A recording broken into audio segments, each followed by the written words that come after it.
인원이 많아지고 또 일반적인 가정이라고 할지라도 아이가 있는 집에는 사실상 층간소음이나 그런 주변 소음에 민감한 분들이 많잖아요. 또 요즘에는 예전처럼 그렇게 이웃사촌이라는 단어가 무색해질 만큼 바로 옆집에 사는데도 서로 잘 안 보고 살고 이러기 때문에, 그래서 임대인께서 사실은 뭐 케이스 바이 케이스이긴 하지만요, 제 생각에 어떠한 조건들을 부합하는 집에 요청을 드릴 경우에 사실 전적으로 무조건 뭐 환영을 받는 입장이다라고 생각이 들지는 않습니다. 하지만 또 이런 좋은 취지를 알고 계시는 임대인들이시라면 또 그런 집들도 있지 않을까라는 생각이 들긴 하고요. 사실 뭐 조심스럽게 예측해보면 뭐 한 반반 정도 되지 않을까 싶은데요.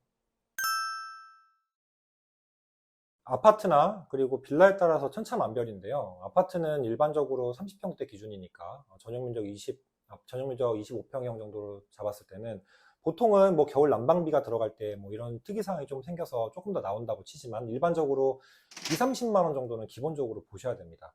자, 아파트의 경우에는요. 그리고 빌라의 경우에는 뭐 엘리베이터가 있는지 여부, 그리고 신축인지 여부, 이런 부분에 따라서 관리비가 또 많이 차이가 나는데요. 오래된 집 같은 경우는 관리비가 뭐 2만 원, 없는 집도 있고, 많으면 뭐 5만 원, 또 깨끗한 집에 엘리베이터가 있다, 공동전기료가 많이 나오는 집이다라고 하면 10만 원이 또 넘어가는 경우들도 있습니다. 자, 이렇게 매물들을 보시면서 혹자들은 그렇게 생각하실 수 있어요. 아니, 왜 굳이 비싼 서울에 수도권에 집을 구하려고 해? 그럼 지방에 내려가서 저렴한 데 가서 이 요건 맞는 데서 넓게 살면 되지. 저도 처음에 그렇게 생각했습니다. 근데 이제 실상과 이런 내용들을 들어보니까 그렇지 않았다는 걸 알 수 있었는데요.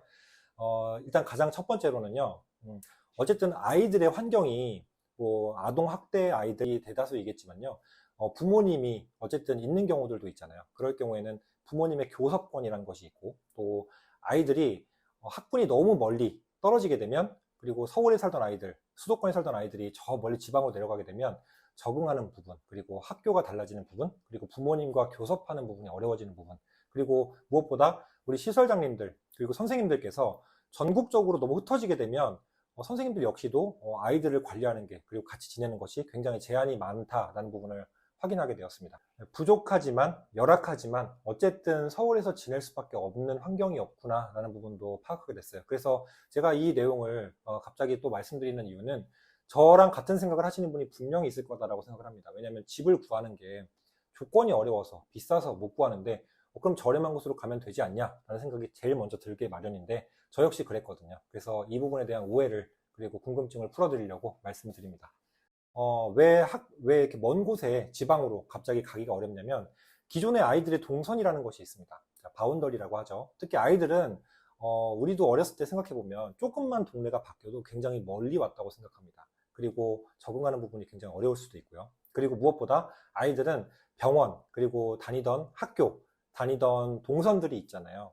이곳에서 또 크게 범위를 많이 벗어나게 되면 아이들이 힘들고 또 환경적으로 어려워질 수 있기 때문에, 이 부분이 또 제한적인 부분이 있다라고 말씀을 드릴 수가 있습니다.